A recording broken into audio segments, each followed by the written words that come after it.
Planet Reddit. Today's story is... My cousin and my husband betrayed me. They got married and had a child. Karma came when my grandparents took away their entire inheritance and the police had to intervene. Last year, I discovered my husband Matt cheating on me with my cousin Ria. Yes, you heard right, my own cousin. She is 8 years younger than me. To make matters worse, Matt and I already had a 10-year age difference. He was in his 40s, and you would think that at his age, he would have enough maturity and self-control to stay faithful. But that was not the case. Instead, he decided to betray me by starting an affair with someone he considered family. Someone he had welcomed into my home. At the time, when all this began, Ria had just finished university and had got her first job in my city. She was excited about this new chapter in her life, but she was having difficulty finding a flat. She asked if she could stay with Matt and me temporarily while she was still looking for her own place. Of course, I accepted without thinking twice because she was my cousin and I wanted to help her. It wasn't supposed to be permanent, just a short-term solution until she found her own place. When I told Matt about Ria's situation and that she would be staying with us for a while, he seemed unusually excited. Looking back, that should have been the first alarm bell, but at the time I didn't think anything of it. When Ria moved in, things seemed fine at first.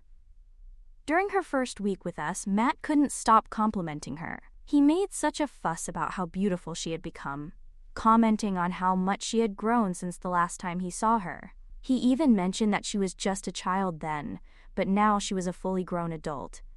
It seemed a little strange to hear him say that, but I ignored it. I thought he was just trying to be nice or make her feel welcome. Never, in my wildest dreams, did I imagine that there was anything deeper going on between them, or that there ever could be. But as the weeks went by, my husband started to lavish her with compliments. What made it worse was how much Ria seemed to enjoy his attention. She would smile, laugh, and respond in a way that made me feel a little uncomfortable, but I kept telling myself that I was overreacting. They then followed each other on Instagram, which I found strange. Matt wasn't the type to connect with people on social media, not even family members, so this seemed a bit out of character for him. When I asked Matt about it, he dismissed it, saying that Ria had wanted to follow him first, so he just reciprocated. In retrospect, there were so many warning signs, but at the time I never imagined that anything could really happen. For one thing, Matt and Ria had a big age difference. He was in his 40s and she had just started her career. It seemed impossible that there could be any attraction between them, and besides, she was my cousin. They were family. I thought there was no way they would cross that line. I thought the worst that could happen was that they would tease me for becoming too friendly. Not that they would betray me in the most painful way possible, but how wrong I was. One night, I came home from work to the scene that would change everything. As I walked through the house, I noticed that something felt strange. When I got to Ria's room, I opened the door to find her and Matt together, completely tangled up in bed. They were under the influence of alcohol, and it was obvious that they didn't even care enough to try to hide it. When they finally noticed me, my cousin let out a loud scream and hurried to cover herself with the sheets. Meanwhile, Matt had the audacity to get angry with me, as if I were the one doing something wrong by discovering them in the act. He even shouted at me to leave the room, as if I were interrupting them. I was beyond furious. My hands were shaking with anger, but I knew exactly what to do. I took out my phone and started taking photos of them, proof of their betrayal. Ria and Matt panicked, begging me to stop and delete the photos, but I wasn't going to let them off the hook that easily. I can be a good person most of the time, but when someone pushes me too far, I know how to stand up for myself and get tough if I have to. Ignoring his pleas, I stormed out of the room and started packing all of Matt's belongings into a suitcase. He followed me, looking panicked, and kept asking me what I was doing.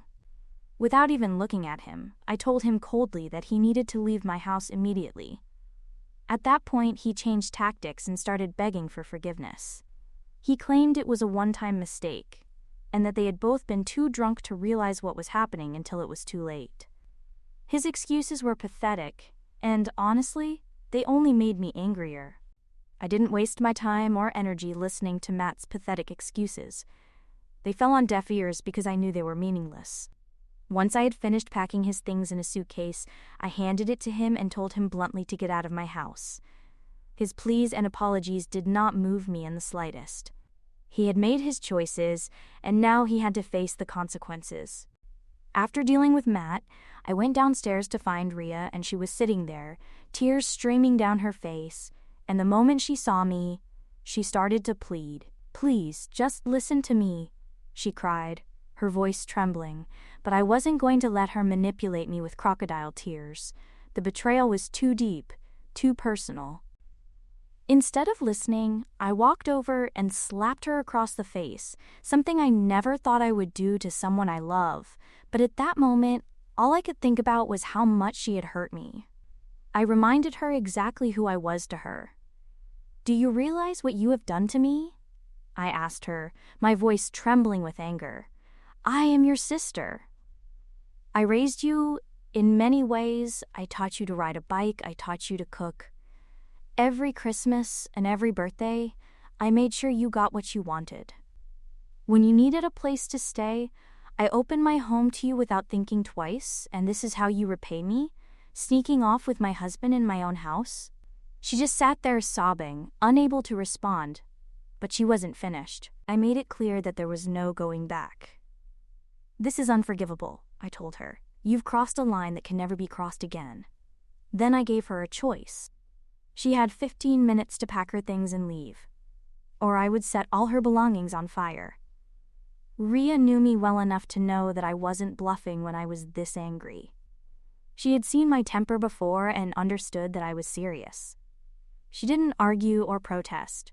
She just nodded, still crying, and went to pack her things. Only after Matt and Rhea had left my house did I allow myself to cry. I didn't want to cry in front of them, but once I was alone, I broke down. How could they do this to me? I knew I couldn't keep what had happened a secret, not when it involved people so close to me. So I made a decision. I created a group chat that included all the members of my family, my parents, grandparents, all my cousins. Once the group was set up, I sent the photos I had taken of Matt and Rhea together, along with a message explaining what had happened in my house. I told everyone that my marriage was over and that I would cut Matt and Rhea out of my life completely. The response was swift and overwhelming. Within hours, my phone was flooded with messages from family members expressing their shock, anger, and disbelief. Most of them couldn't believe what Rhea had done. They were furious with her and Matt for betraying me so deeply. The support I received from my family was a small comfort in the midst of the chaos. But not everyone was on my side. My aunt, Rhea's mother, was the only exception. She kept trying to calm me down, desperate to defend her daughter.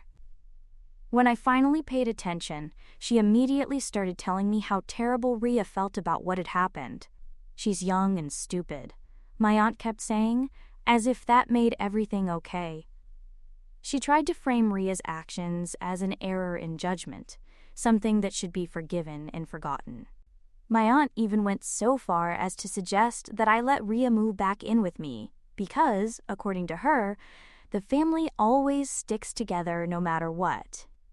It felt like she was trying to minimize Rhea's betrayal, and that only made me angrier. I interrupted her mid-sentence and told her bluntly that being young and stupid was no excuse for her daughter to sleep with someone's husband. "If Rhea is old enough to make the decision to sleep with my husband," I said, "then she is old enough to live on her own and face the consequences of her actions." My aunt tried to argue, but she wasn't going to give in. I made it clear that I wouldn't let Rhea back into my life, much less my home. She had made her choices, and now she had to live with them. Throughout it all, I never doubted that what I was doing was the right thing. After what Matt and Rhea had done, there was no way I could stay in that marriage. The betrayal was too great, too painful, far beyond repair. So I made the decision to file for divorce. It wasn't easy. It felt like ripping a huge part of my life away. But I knew it was necessary. I deserved better than to stay with someone who had so blatantly disrespected and hurt me. During this time, Matt was relentless in his attempts to win me back. He called, he texted, and he even turned up uninvited, all to beg me to take him back. He tried to minimize what had happened, calling it a slip-up or a mistake. As if cheating on me with my cousin could be something small or forgivable. But I refused to let his words influence me. I had made my decision, and I would stand by it. When I finally filed for divorce, Matt's tone changed. It was as if the reality of the situation hit him, and he no longer felt the need to pretend. It was then that he admitted the whole truth to me. He and Rhea hadn't just been together that night. They had been sleeping together behind my back for weeks. Weeks of lies, sneaking around in deceit, while I was busy trusting them and making Rhea feel welcome in my home. But the most disgusting part of it all came next. Matt shamelessly told me he was in love with Rhea. He said he had been for a while and admitted that, in some twisted way, he was relieved that I had found out. "I wish you hadn't caught us red-handed," he said, "but I'm glad everything is out in the open now. Rhea and I can finally start dating." His words made me feel physically sick. The idea of my 40-something-year-old husband claiming to be in love with a woman who had just graduated from college, my cousin no less, was disgusting. The age difference between them made everything even more nauseating. To me, they didn't seem like a couple, they seemed like a father and a daughter.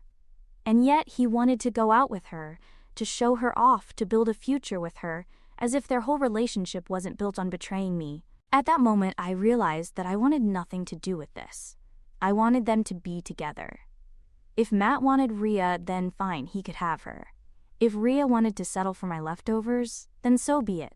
They deserved each other. Whatever mess came out of their relationship was no longer my problem. During the divorce proceedings, I made sure to stand my ground and take as much as I possibly could from Matt. He had humiliated, betrayed, and destroyed the life we had built together, so I felt no guilt in extracting as much alimony from him as I could. I wanted him to feel the weight of his actions, not just emotionally but financially too. By the time the proceedings were over, he was humiliated, and I walked away knowing that I had fought for what I deserved. Fortunately, we had no children, so there was no need to worry about custody battles or how this mess could affect innocent children. That was the one small blessing in all this chaos.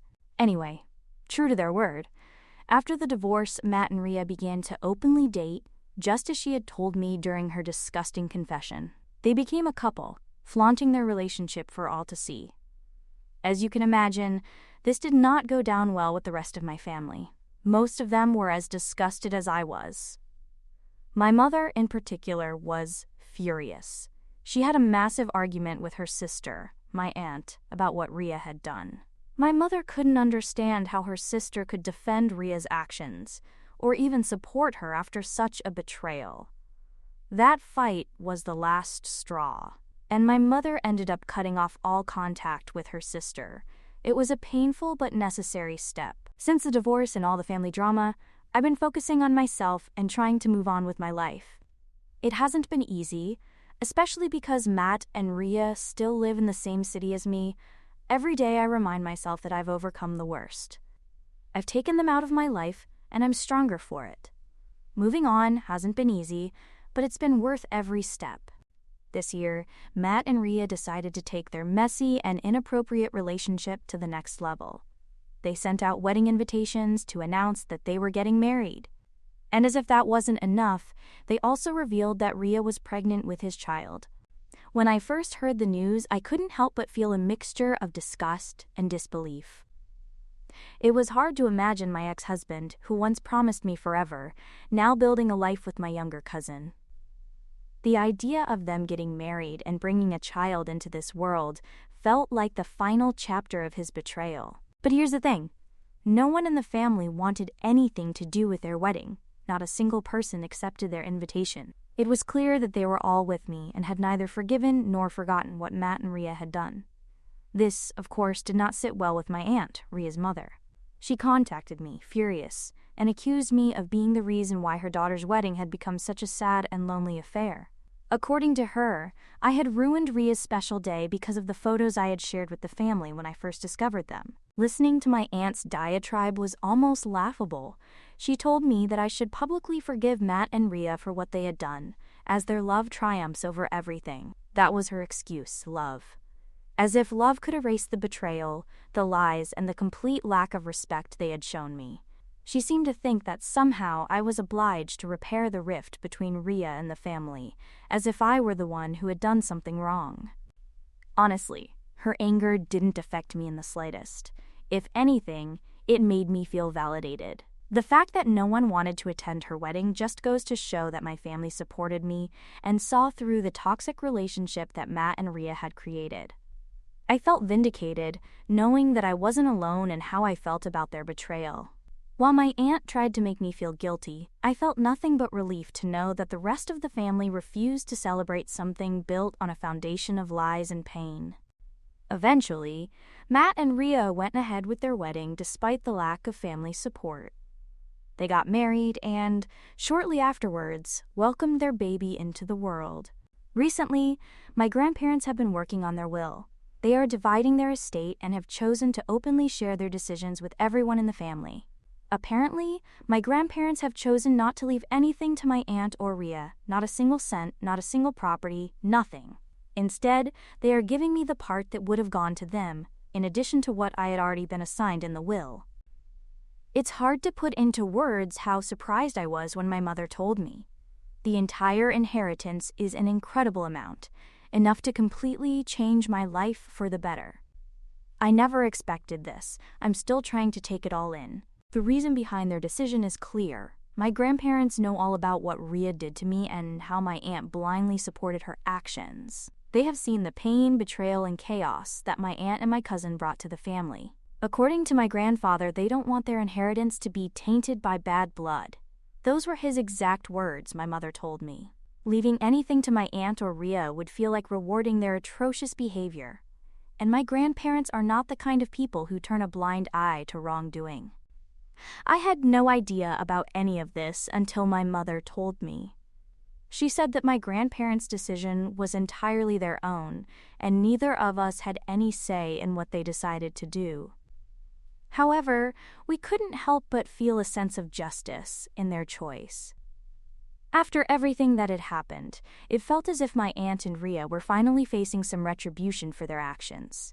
Ever since my aunt and Ria found out about my grandparents' decision, they have been absolutely furious.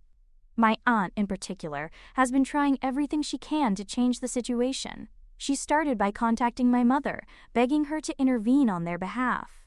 My mother, however, has had enough of her sister's nonsense and was not about to heed her pleas. With no way of reaching my mother, my aunt has now turned her attention to me. She's been bombarding me with messages, begging me to talk to my grandparents and convince them to change their minds. It's laughable, really. After all that's happened, she expects me to be her advocate. The irony is not lost on me. She even tried to approach my grandparents directly, but that didn't go down well either. As soon as she mentioned it, my grandparents completely silenced her. They made it clear that their decision was final, and, to make it even firmer, they forbade her from returning to their house. Ria, of course, has also decided to intervene. She didn't call or send text messages, but wrote me a long email that I read with equal parts amusement and disbelief. In the email, she had the audacity to accuse me of holding a grudge against her after all this time. She tried to paint herself as the victim, saying that I was being cruel by allowing my grandparents' decision to stand, and that the rest of the family was punishing her unfairly. She even tried to play the sympathy card by saying that, for the sake of her son, I should talk to our grandparents and give her back her share of the inheritance. Ria went on to say that I shouldn't be punished for being happy and in love with my ex-husband, as if their relationship was some fairy tale romance instead of the result of lies and betrayal. She claimed it wasn't her fault that I was miserable and lonely, which honestly amused me even more. She was clearly trying to manipulate me, trying to make me feel small so that I would feel pressured to give in to her demands. She even went so far as to call my grandparents' decision unfair and demanded that I fix it. Fix what exactly? The mess that she and my aunt created with their own actions? The sense of entitlement that dripped from her words was mind-blowing. After everything they've done, they still see themselves as deserving of generosity and understanding, as if their betrayal wasn't significant enough to justify any damage. Obviously, I don't want to do it, but just in case they read it, AITA for this, update 1. Thank you all for your comments. Honestly, reading the email made me angry too. It made me realize how delusional and self-centered both Ria and my aunt are. They refuse to take responsibility for the pain they have caused, and instead try to make me feel guilty for undoing what they see as an injustice. But here's the truth. My grandparents' decision is theirs and theirs alone. They have seen the truth of the situation, and their actions reflect their values. It is not my job to fix anything for people who have never shown remorse or responsibility for their behavior. If Ria and my aunt feel hurt or left out, they have no one to blame but themselves. Update 2. It's been a month since my last update. It seemed that my aunt couldn't accept the reality of the situation, even after we had tried to ignore it until now. She was unwilling to let go of the inheritance or acknowledge that the decision had been made. Even though my grandparents told her several times that their decision was final, she decided to confront them once again. This time, however, her behavior crossed the line. Apparently, when my aunt showed up at my grandparents' house, she launched into another tirade demanding that they reverse their decision, accusing them of being unfair and continuing to try to manipulate them into changing their minds. She was also under the influence of alcohol and was becoming very aggressive towards my grandparents. She called them many swear words that I don't want to repeat here. My grandfather probably had enough of her harassment. He called the police for harassment and trespassing. Even when the police arrived, my aunt did not leave quietly and continued to make a scene. She fought with the police, and her refusal to cooperate led to her arrest. It was quite a spectacle, and as you can imagine, it was incredibly embarrassing for my grandparents. Honestly, I couldn't believe it when they told me. However, I feel like my aunt brought it on herself. If only she had respected my grandparents' wishes from the start, none of this would have happened. It's hard to see someone act so recklessly and ignore the boundaries that others have set. Given what has happened and knowing how far my aunt is willing to go to get her way, we have now installed security cameras around my grandparents' property so they can always feel safe and know exactly who is coming to their door. My grandparents are elderly, and the last thing we want is for them to feel unsafe or to have to deal with another unnecessary confrontation. The cameras will not only help monitor the area, but will also give my grandparents peace of mind, knowing that if anything else were to happen, there is a record of it. As if this wasn't enough, Matt has now contacted me on LinkedIn, of all platforms. This was the only one I had forgotten to block him on. It's truly unbelievable. He messaged me asking if he could have a face-to-face conversation with him and Ria. He wrote about how this ongoing fight between us had gone on long enough and that it was time for us to bury the hatchet by talking things through. I had to read his message several times just to make sure I wasn't imagining it. The audacity of it all is staggering. The man who betrayed me, cheated on me with my cousin, married her, and is now raising a child with her, is asking me to have a conversation with him and Ria, as if everything that happened could just be forgotten. He wants me to discuss it with them, as if it were a simple misunderstanding. The fact that he thinks I should listen to them, that he somehow believes he has some right to make demands of me after everything he has done, is truly mind-blowing. The nerve of this man is absolutely astonishing. There is no axe to grind here. What really bothers me is that Matt and Ria still don't seem to understand the gravity of their actions. They act as if all they need to do is apologize or try to justify their choices, and magically all would be well in the family, but it's not that simple, and it never will be. They have no right to ask anything of me, especially not after they have destroyed my world. I have no desire to get involved with them in any way, shape, or form. I'm sick of them, and I'm certainly not going to entertain any more attempts to patch things up when they've already caused so much damage. Update 3. It's been 2 weeks since my last update, and just when I was starting to think that things had finally started to calm down, Ria, my cousin, showed up at my door yesterday. When I opened the door and saw her standing there, I was stunned.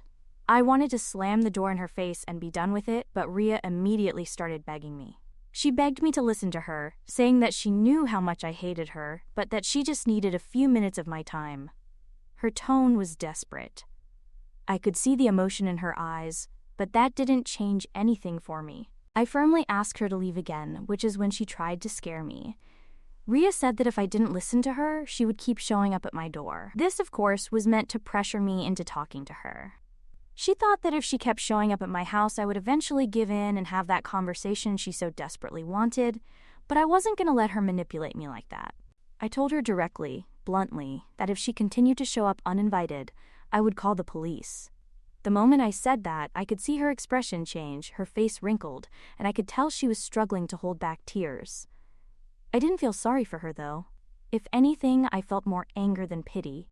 Ria, in a last, desperate attempt to make me feel for her, tried to explain herself. She told me she knew how much she had hurt me, but that she wished she could go back and change the past. She went on to tell me that she and Matt were more perfect for each other than he and I ever were. She even went so far as to say that it wasn't really their fault that they had always been attracted to each other. I almost wanted to throw up when I heard that. Then she told me how she, Matt, and her son were now a family, and that I was trying to unnecessarily damage her son's future by taking away their share of the inheritance. I shook my head at her. She was again trying to make me feel guilty so that I would give them back their share of the inheritance, as if I owed them something. Listening to her made me feel a combination of disgust and disbelief. She had no sense of responsibility for what she had done. She wasn't sorry for betraying me with Matt, and she wasn't taking responsibility for the damage her affair had caused. "Listen to me, Ria," I said, barely containing my anger. "I don't care about your tearjerker story. You can't come into my life, destroy everything, and then play the victim. You betrayed me. You slept with my husband. And you're trying to justify it like it's some kind of fairy tale. Well, guess what? You're no princess. You're just a traitor. And now you're here, demanding forgiveness. You've got a lot of nerve." I saw her eyes begin to fill with tears, but her tears no longer moved me. "Do you think I'm going to sit here and listen to your lies after everything you've done?" I sneered. "No. I'm glad I'm getting all the money, and you and your family will get nothing. No amount of pleading will change anyone's decision here. So if you think about showing up here again, I will get a restraining order against you so fast it will make your head spin. You will regret ever having set foot on my doorstep." Her face twisted in frustration, and she started to argue again, but without another word, I slammed the door in her face. She could scream, she could cry, she could beg all she wanted, but I was completely fed up with her. Since then, my mother and I have decided to talk to a lawyer and really consider getting a restraining order against them. I'm really tired of these people not leaving us alone.